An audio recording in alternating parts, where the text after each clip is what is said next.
My name is Craig Mead, and I hope you approve this message.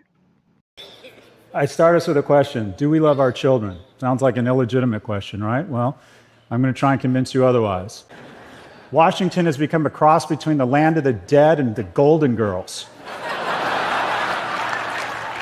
Quite frankly, this is fucking ridiculous. Oh, that's self-harm rates, which have exploded, especially among girls, since my colleague Jonathan Haidt pointed out it's really gone crazy since social went on mobile. What's the next one? Teens with depression. The next one, men and women not having sex.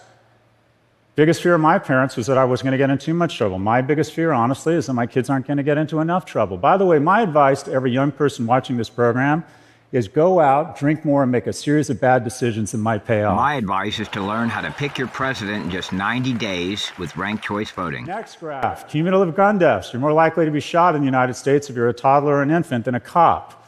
Next graph, obesity, way up. By the way, the industrial food complex wants to addict you to shitty, fatty food so they can hand you over to the industrial diabetes complex. We should not romanticize obesity. You're not finding your fucking truth, you're finding diabetes. Overdose deaths, way up. Deaths of despair. When I was in high school, it was drunk driving. Now it's kids killing themselves. Young people don't want to have kids anymore. 2/3 of people aged 30 to 34 able-bodied used to decide to have at least one child. It's been cut in half. It's now less than a third, 27%. As a result, people over the age of 60 in the US, pretty happy. People under the age of 30, not so much. Some of the lowest in the free world. What can we do? Nothing wrong with America that can't be fixed with what's right with it. We have the money, but we decide not to do it. This is per capita spending on childcare in the United States relative to other nations. We increase minimum wage to $25 an hour. It goes into the economy. The wonderful things about low and middle income households is they spend all their money. We need a negative income tax. My friend Andrew Yang screwed up a great idea, but he branded it incorrectly. Instead of calling it UBI, he should have got Republicans on board by calling it a negative income tax. Expand college enrollment in vocational programs, mental health, invest in third places, big brothers and sisters programs. We need national service. We need to tell people in the United States and Canada that they live in the greatest countries in the world, and we need to remind them of that every day by exposing them to other great Americans where they feel connected tissue. We can do all of this. We can do all of it. We have the resources. The question is, do we have the will? This is my last slide. It is an emotionally manipulative slide to try and get you to like me more.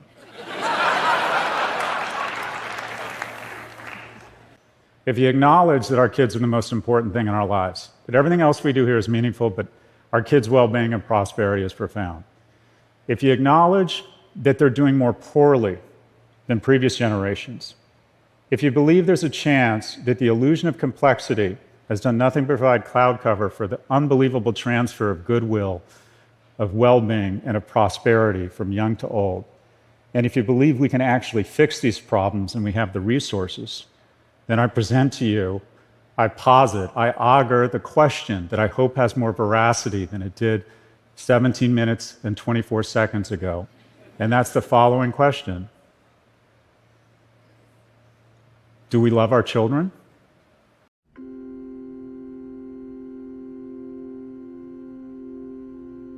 When you walk through a storm, hold your head up high and don't be afraid of the dark. At the end of a storm, there's a golden sky and the sweet silver song of love.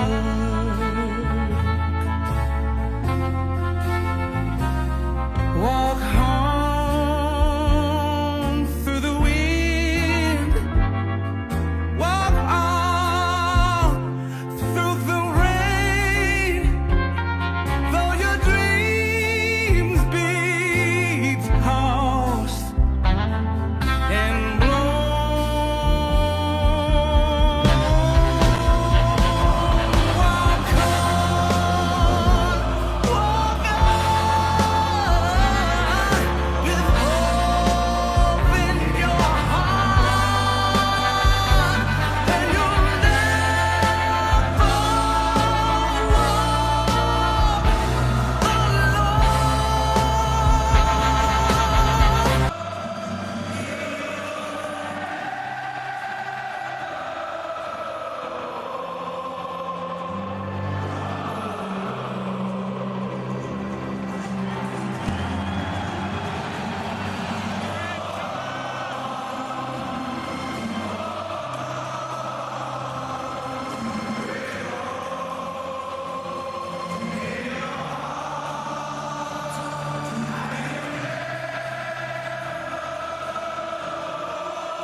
My name is Craig Mead, and I hope you approve this message.